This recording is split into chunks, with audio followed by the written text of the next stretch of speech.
प्रिय दर्शक तथा श्रोता महानुभावहरू नमस्कार। म दिनेश तामाङ। आज पनि हामी पुनः उपस्थित भइसकेका छौँ कार्यक्रम हृदय वाचनमा श्री चन्द्रलाल तामाङको औँसीको जुन उपन्यास परिदृश्यदेखि। तिम्रो बाले मलाई भन्नुभए अनुसार हाम्रो पुर्ख्यौली घर लमजुङतिर हो। त्यता पनि हाम्रो घर छ भन्नुभएको थियो, तर कता छ मलाई थाहा छैन। म त्यस ठाउँमा अहिलेसम्म पुगेकी छैन। तिमीहरूका हजुरबुवा र हजुरआमा बितेपछि एक दिन तिमीहरूका बाले हाम्रो पुर्ख्यौली घरबारे सुनाउनु भएको मलाई याद छ। मर्स्याङ्दी नदीको किनार सुन्दर बस्ती थियो। हरियाली सुन्दर फाँट थियो। सिमलटारी खेत, कार्तिक मङ्सिरमा धानको बाला झुलेको झैँ त्यो ठाउँ सुवर्ण नगरी जस्तै देखिन्थ्यो रे। तिम्रो बाले सुनाएअनुसार त्यो सम्पन्न बस्ती थियो। चारैतिर हरियाली थियो। खोलाको पानी कलकल गरी बग्थ्यो। सबै हाँसी खुसी थिए। गाउँले परिवेश थियो। एकले अर्काको सहयोगबाट घर जोटार्ने काम हुन्थ्यो। त्यति बेला गाउँमा पक्की सडक, बिजुली, धाराको पानी केही सुविधा थिएनन् रे। पोखरा, डुम्रे र बन्दीपुर जस्ता ठाउँहरूबाट गाउँका लागि सामान लगिन्थ्यो। सामान घोडा, खच्चड र मान्छेहरूले बोकेर पुर्याउँथे। तिम्रो हजुरबुवा व्यापारी हुनुहुँदो रहेछ। उहाँको ठुलो पसल थियो अरे। उहाँ वरिपरि 7 गाउँलेलाई सामान बेच्ने एकमात्र साहु हुनुहुन्थ्यो। उहाँ व्यापारी मात्र नभएर गाउँलेलाई ऋण दिने, मर्दा पर्दा सहयोग गर्नुहुन्थ्यो। उहाँ असल र सोझो हुनुहुन्थ्यो। उहाँ गाउँको ठुला ठालु भए तापनि कसैलाई हेप्ने, परिश्रम खाने गर्नुहुन्थेन रे। हाम्रो खेत मर्स्याङ्दी नदीको किनारमै थियो रे। वर्षका बेला बाढी खेतभित्र पस्थ्यो अरे। बाढीले वर्षै पछि हाम्रो केही न केही खेत बगाउने गर्थ्यो। हाम्रो खेतसँगै चतुर्मानको पनि खेत जोडिएको थियो। चतुर्मान ज्यादै चतुर र मूर्ख मान्छे थिए रे।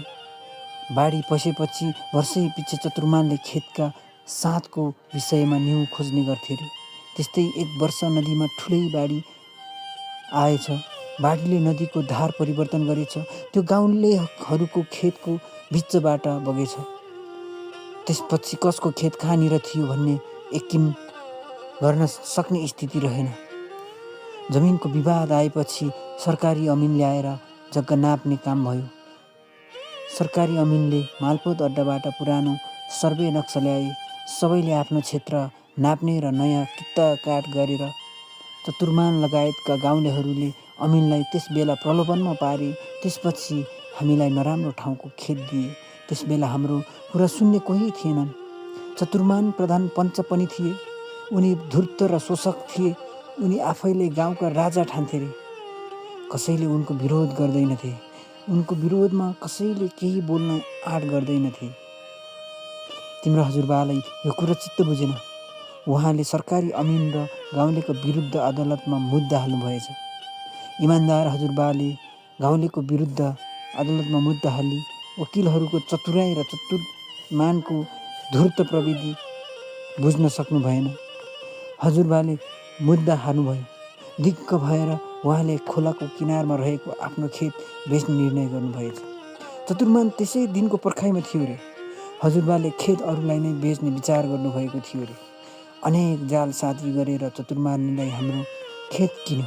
बजार मूल्यभन्दा कम मूल्यमा खेत बेच्नु परेको थियो। त्यो पनि आफ्नो सत्तुर सराको व्यक्ति। यसले हजुरबुवालाई थप पीडा परेछ। चतुर्मान चलाक थिए।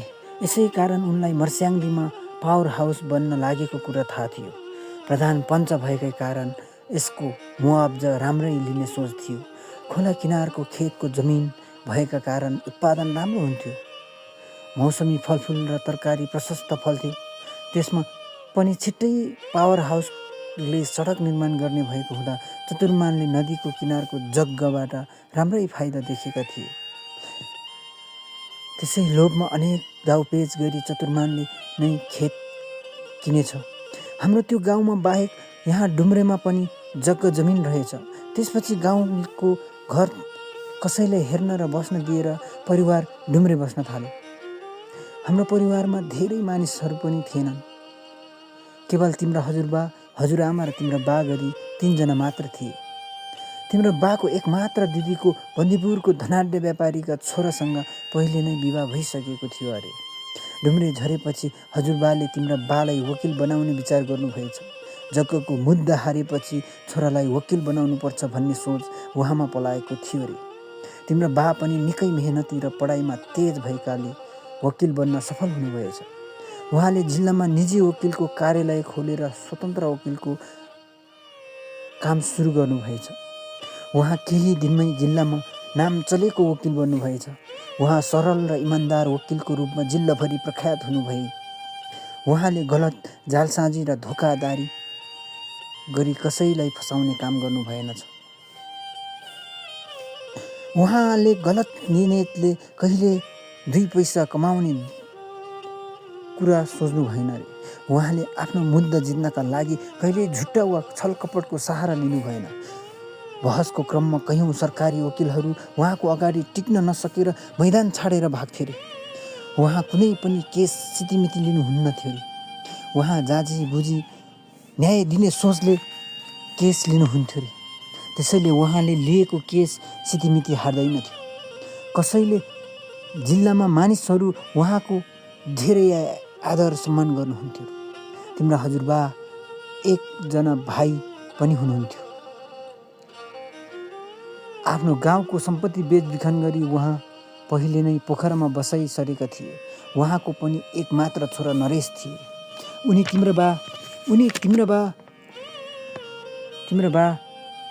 तिम्रा बा भन्दा 2 वर्षले कान्छा थिए। तिम्रा बाले पुनारा वेदन अदालत पोखरामा सरकारी वकिलको रूपमा जागिर गर्नु भएछ।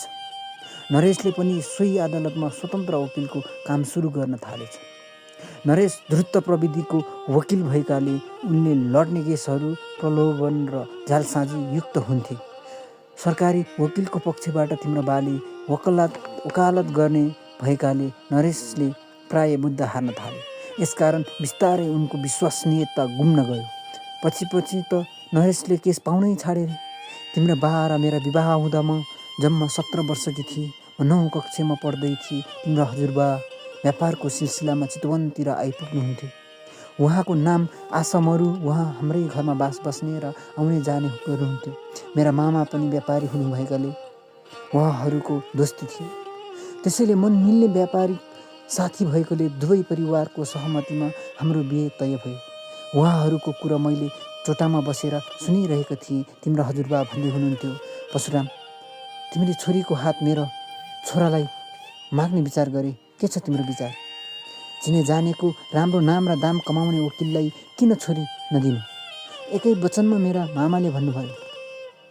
आशा, तिमीले मेरो मनकै कुरा गर्यौ, तर यिनी मेरा छोरी होइनन्। यिनी मेरी भान्जी हुन्। जेठी दिदीको छोरी।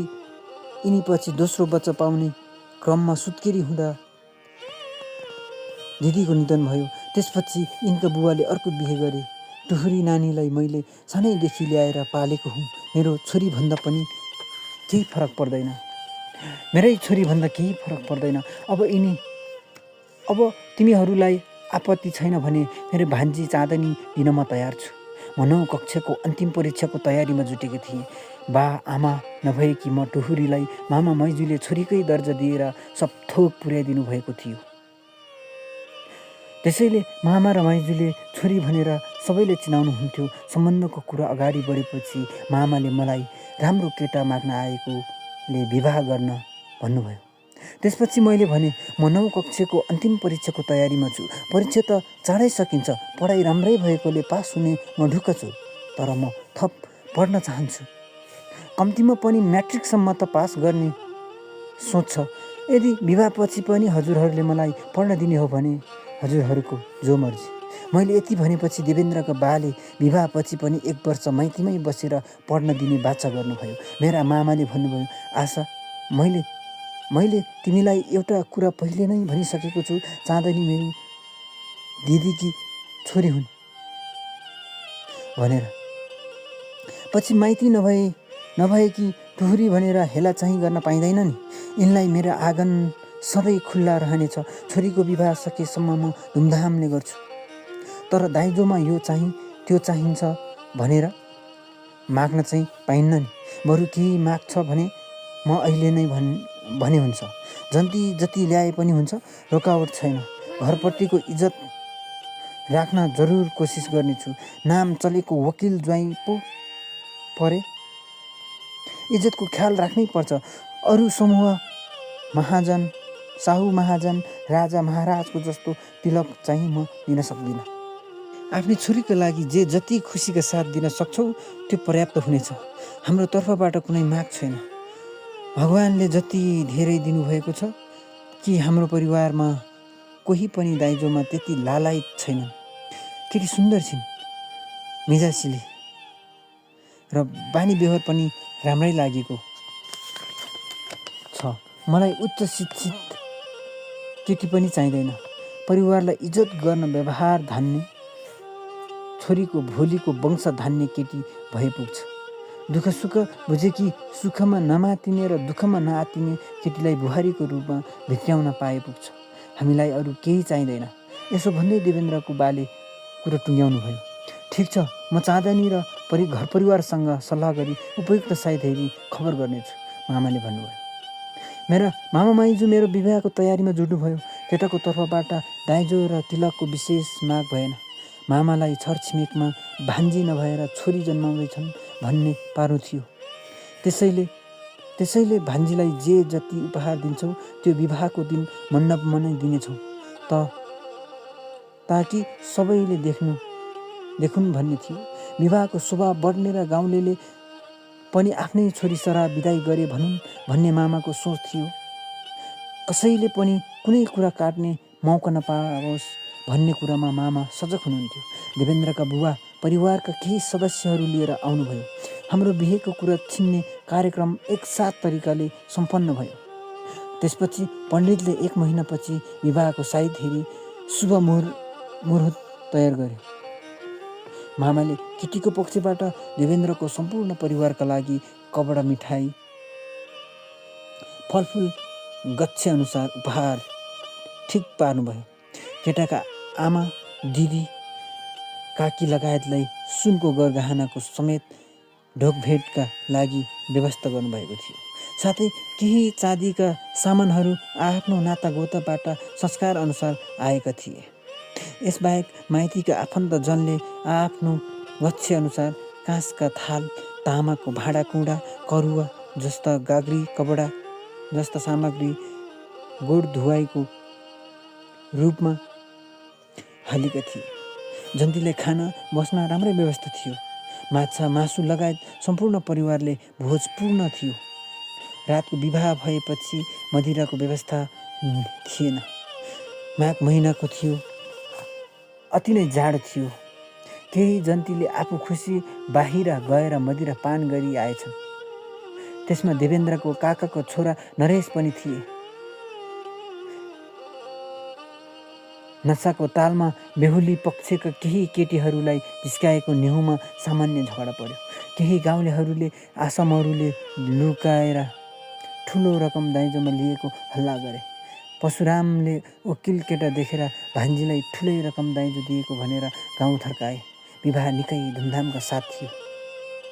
भोलिपल्ट मामाले मलाई बिदाई गर्ने बेलामा मेरो पेवा सेती बाख्री साथै पठाइदिनु भयो। मामाले सम्झी आसामहरूलाई मेरो पेवा बाख्री देखाउँदै भन्नुभयो, यो हाम्रो परम्परा हो। माइतीबाट ल्याएको पेवा भनेपछि घरको हक लाग्दैन। आफ्नो व्यक्तिगत 2-4 पैसाका लागि ससुरा वा श्रीमानको मुख ताक्नु पर्दैन। बिहे गरी आएकी बुहारीले माइतीबाट ल्याएको पेवा भनेपछि राम्रोसँग स्याहार सुसार गर्ने हुँदा राम्रो प्रतिफल पाइन्छ। त्यसैले छोरीलाई आफ्नो माइतीमा हुँदा पेवाको बानी पारिन्छ र विवाह गरेर जाँदा छोरीलाई पठाइने चलन छ। यसलाई स्वीकार्नुहोस्। त्यसपछि लामो सास तानेर आमाले भन्नुभयो, अहिले हाम्रो घर खर्च चलाउने, तिमीहरूको पढाइ खर्च सबै त्यही माइतीबाट ल्याएको सेती बाख्रीका सन्तानहरूबाटै टारेको छ। आमाले थप कुरा भन्दै जानुभयो। समय राम्रै बित्दै गइरहेको थियो। मेरो आमा बा माइती जे भने पनि मामा माइजूको घर थियो। बा त थिए तर सानैदेखि मामा घरमा बसेकीले कहाँ छ, के गर्दैछन् केही पत्तो थिएन। बिहेमा पनि बालाई खोज्ने काम भएन। आमा बाले गर्ने सबै कर्म मामा माइजूले गर्नुभयो। वास्तवमा मलाई बाको अनुहार यदि याद छैन। मैले 1 वर्षपछि म्याट्रिक पास गर्न सकोस् भनेर थप अध्ययन गर्न ससुरबाले दिएको वचन मुताबिक विद्यालय खुलेपछि माइती पठाइदिनु भयो। विद्यालय बिदा हुँदा घर आउने जाने गरेर मैले म्याट्रिक पास गरेँ।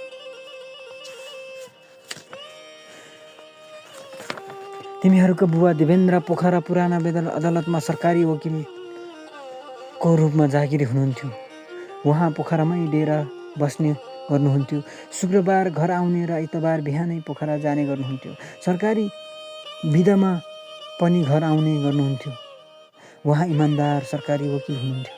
उहाँले कहिले झुट्टा साक्षीहरूको बलमा मुद्दा लड्नु भएन। पोखरा सहरमा उहाँले कहिले उहाँले नराम्रो नामको रूपमा खेती गर्नु भएन। आफ्नो इमान्दारी र वकालतको बलमा उहाँले कुनै पनि मुद्दा हार्नु भएन। उहाँको आचरण व्यवहार र सत्यता देखेर न्यायाधीशहरू पनि निकै प्रभावित थिए। उहाँको काकाका छोरा नरेश भने झुट साक्षीको बलमा मुद्दा लिएर आउँथे। उनी सरकारी वकिलको बहसमा मुद्दा हार्थे। त्यसैले गर्दा दाजुभाइको बिचमा बेला बखत झगडा हुने गर्थ्यो। साथै नरेशले मेरो पैरवीमा तिमीले सरकारी वकिलको तर्फबाट बहस नगर भनेर दाजु देवेन्द्रलाई धम्क्याउने सम्म गर्थ्यो। यी सबै कुरा तिम्रा बाले मलाई मन शान्त गर्न सुनाउनुहुन्थ्यो। मैले घर माइती सासू ससुरा लोग्ने आफन्त इष्टमित्र सबैको सुरुदेखि नै मन जितेर घर व्यवहार सम्हालेकी थिएँ। माइतीबाट पेवामा ल्याएको एउटा सेती बाख्रीको सन्तान बढेर 10-15वटा बथान भइसकेको थियो। वर्षमा 8-10वटा बाख्री खसी बोका बेचेर आम्दानी गर्थ्यौँ। खेतीपातीमा पनि मेरो उत्तिकै रुचि थियो। बेमौसमी तरकारी खेतीबाट मैले राम्रै आम्दानी गर्थेँ। वृद्ध सासू ससुरा र श्रीमान पनि मेरो घर व्यवहार र मेहनती कर्मबाट खुसी हुनुहुन्थ्यो। त्यसमा पनि तिम्री दिदी सुहाना जन्मिसकेकोले घरमा झन् खुसियाली छाएको थियो। घर उज्यालो थियो। खेतबारीको काममा ज्याला लगाइन्थ्यो।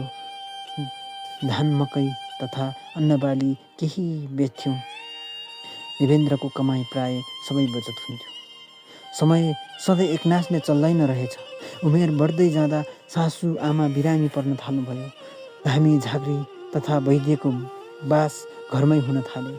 बिरामी झन शिथिल हुँदै जानुभयो। देवेन्द्र जागिरबाट बिदा लिएर कहिले पोखरा, कहिले काठमाडौँ त कहिले लखनऊसम्म उपचारका लागि आमालाई बोकेर हिँडिरहनुहुन्थ्यो। तर जति गरे पनि हामीले आमालाई बचाउन सकेनौँ। सासू आमाको मृत्युपछि ससुरबा पनि श्रीमतीको पीरले हो या कुनै विशेष रोगले हो अशक्त बन्दै जानुभयो। हेर्दा केही रोग नदेखे पनि सधैँ बिरामी भइरहनुहुन्थ्यो। उहाँ भित्रभित्रै गल्दै गइरहनु भएको थियो। हामीले उपचारका लागि धेरै अस्पताल डुलायौँ। औषधिले काम गरेन। ससुराले पनि सासू आमा बितेको 9 महिनापछि संसार छाड्नुभयो। बा आमा दुवैको मृत्यु पश्चात करिब 2 वर्षपछि तेरा बा फेरि जागिरमा फर्कनुभयो। उहाँ नहुँदा नरेशले अदालतका वकिलहरूलाई हातमा लिएर केसहरू एकछत्र जितिरहेका थिए। उहाँको आगमनले सबै भित्रभित्रै जलिरहेका जस्तो देखिरहन्थ्यो। तेरा बासँग वकिलहरू टाढिन्थे। तेरा बालाई असहयोग गर्थे। तर मुख्य न्यायाधीश मोहन प्रसाद इमान्दार थिए। तेरा बालाई सहयोग गर्नुका साथै धेरै जसो विषयमा उहाँको केसहरू आफ्नै तालमेलीमा राख्ने गर्दथे। उहाँले वकालत गर्ने सरकारी पक्षका केसहरू जित्ने अनुपात बढ्दै गयो। अदालती छवि पुनः राम्रो हुँदै गयो र न्यायप्रति जनविश्वास बढ्दै गयो। हाम्रो विवाह भएको 15 वर्ष बितिसकेको थियो। 13 वर्षकी सुहाना, 10 वर्षको त नारायण र 4 वर्षकी रेखा गरी तिमीहरू 3 सन्तान भयो। सासू ससुराको उपचारमा लगभग सबै सम्पत्ति सकिसकेको थियो। केही खेत र माइतीबाट पेवामा ल्याएको सेती बाख्रीका केही बच्चा बाँकी थिए। भएको खेत बाँकी बाँझो भएकाले खाने अन्न पनि किन्नु पर्यो। हामीलाई घर व्यवहार धान्न मुस्किल बन्यो। तिम्रा बुवाको जागिरबाट तलब आउन थालेपछि पुनः लयमा फर्किँदै थियो। तिमीहरू पनि सबै विद्यालय जान थालिसकेको थियो। तेरो पनि पढाइ राम्रै भएकोले होला बाले तँलाई पोखरामा लगेर राम्रो विद्यालयमा भर्ना गर्ने सल्लाह गर्दै हुनुहुन्थ्यो। परिवारमा सबै खुसी थियौँ। नियतिले सबै कुरा कहाँ मान्ने हुँदो रहेछ र तेरा बा एक दिन शुक्रबार सदा झैँ अदालतको काम सकेर घर फर्कँदै हुनुहुन्थ्यो। साँझ बाटामा केही अनुहार छोपेका गुन्डा जस्ता केटाहरूले उहाँ चढेको गाडी रोकेछन्। त्यसपछि उहाँलाई गाडी बाहिर निकालेर पिट्न थालेछन्। ड्राइभर भागेछ। उहाँले हार गुहार माग्नु भएछ, कराउनु भएछ, च्याउनु भएछ। साँझको बेला उहाँको चित्कार सेतीको सुसाइसँगै विलय भयो। उहाँको चित्कार कसैको कानसम्म पुगेन। ती अपरिचित व्यक्तिहरूले उहाँको आवाज बन्द नहुन्जेलसम्म पिटेछन्। छटपटिएका उहाँको शरीर बिस्तारै शिथिल बन्दै गएछ। अब मर्यो भनेर केटाहरूले तेरा बालाई छाडेर भागेछन्। उहाँको शरीर रगतमा लतपतिएको थियो। उहाँको शरीरमा धुकी साथ मात्र बाँकी थियो। गाडी छोडेर भागेको ड्राइभर आत्तिँदै गाउँमा पुगेछ। उहाँ चिच्याउन थालेछ। मान्छे कराएको आवाज गाउँलेले सुने। केही गाउँलेहरू जम्मा भएछ। ड्राइभरको अनुनय विनयपछि केही व्यक्तिहरूको सहयोगमा उहाँहरू अस्पताल भर्ना गरेछ। उहाँको टाउको र ढाडमा गहिरो चोट थियो। शरीरका धेरै अङ्ग नचल्ने अवस्थामा थिए। टाउको शल्यक्रिया गरिएको तर उहाँ होसमा फर्कनु भएन। 9 महिनासम्म उपचार गरिरह्यौँ। मैले खेत बेचेँ। सेती बाख्राका बच्चाहरू गरगहना सबै बेचेर उहाँको उपचार गरेँ। तर मैले उहाँलाई बचाउन सकेँ। उहाँको मृत्युपछि हामी पनि दुःखको पहाडमा पर्यौँ। अकल्पनीय पीडाहरूको आधी बेरीले हाम्रो घरको आशाको दियो झ्याप्पै नियो। अन्धकारमा हराएकी घाइते पन्छी झैँ म दुखीको भुमरीमा हराउन थालेँ। श्रीमानको पीडा मलाई एकातिर थियो भने अर्कोतिर तीनवटी नाबालक बच्चाहरूको लालन पालन, शिक्षा, स्वास्थ्यको जिम्मेवारीले मलाई गाजेको थियो। त्यसमा पनि श्रीमानलाई किन र कसले मारे भन्ने अत्तोपत्तो थिएन। प्रहरीले दोषी पत्ता लगाउन नसक्नुको पीडा त छँदै थियो। त्यसमा पनि महिनौसम्म प्रहरी चौकी धाउनु पर्ने। उल्टै नाना थरीका वचन र मानसिक तनावले मलाई पीडामाथि पीडा दिइरहेको थियो। केही दिनसम्म परिवारका छरछिमेकीबाट धेर थोर सहयोग पाएँ। तर तिर्न सक्ने गतिलो स्रोत नदेखेपछि कसले पत्याउने। घरमा नरेशले केही पैसा र 2-4 बोरा दाल चामल पोखराबाट पठाइदिएको थियो। त्यसले लामो समय थेक्न सकेन। सकिहाल्यो। कतै पनि पैसा आउने काम पाएन। एक्लै नारीलाई हेर्ने सामाजिक दृष्टिकोण झनै सही नसक्नु थियो। पुरुषवादी समाजको गिद्दे नजर उस्तै कहाली लाग्दो थियो। सहयोगको नाममा गलत फाइदा लिन खोज्ने पुरुषहरूको व्यवहारले मर्स्याङ्गी नदीमा हाम फाल्न मन नलागेको पनि होइन। तर तिमीहरूको निर्दोष अनुहारले त्यसो गर्न दिएन। कहिलेकाहीँ घरै छाडेर टाढा कतै कसैले नदेख्ने ठाउँमा गएर बसौँ जस्तो लाग्थ्यो। तर जाने ठाउँ थिएन। मैले कैयन चिसा रातहरू भोकै रुँदै बिताएकी छु।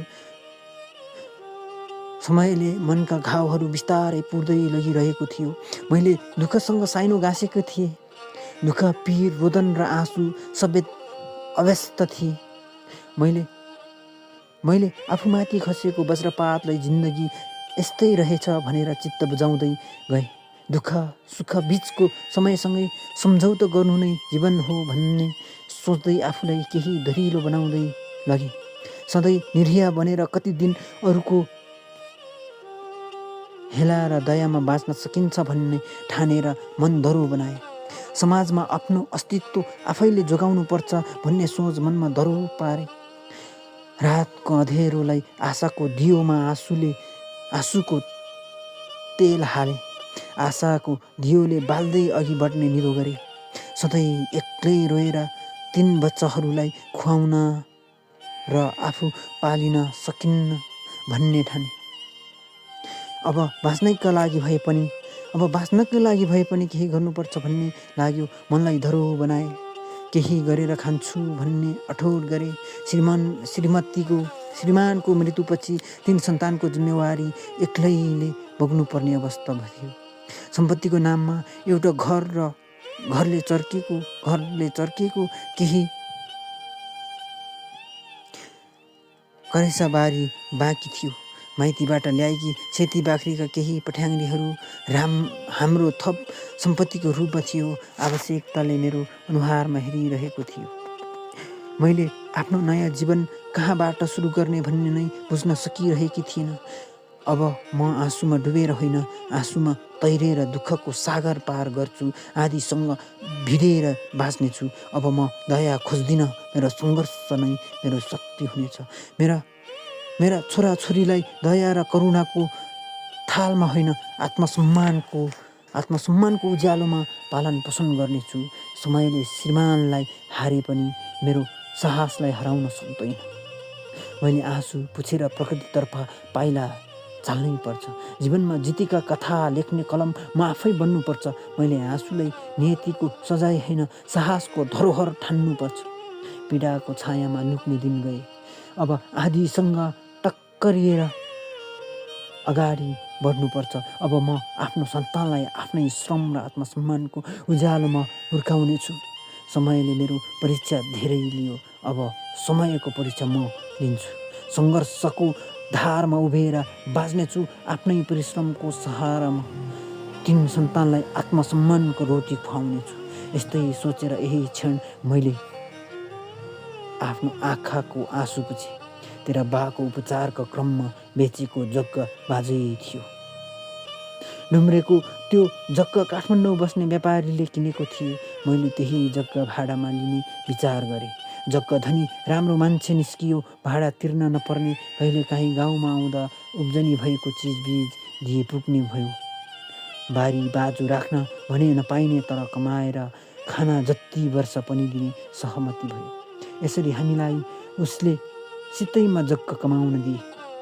मैले आफूसँग बचेका केही गहना बेचे, बाख्रा बेचे, केही बाख्रा पनि थपे। बारीका घाँस पोथ्रा पोथ्री झालझुल फाँडफुँड गरे। त्यहाँ मैले खेती लगाएँ, बाख्राको खोर मर्मत गरे, बाख्राका केही पाठापाठी फेरि थपे।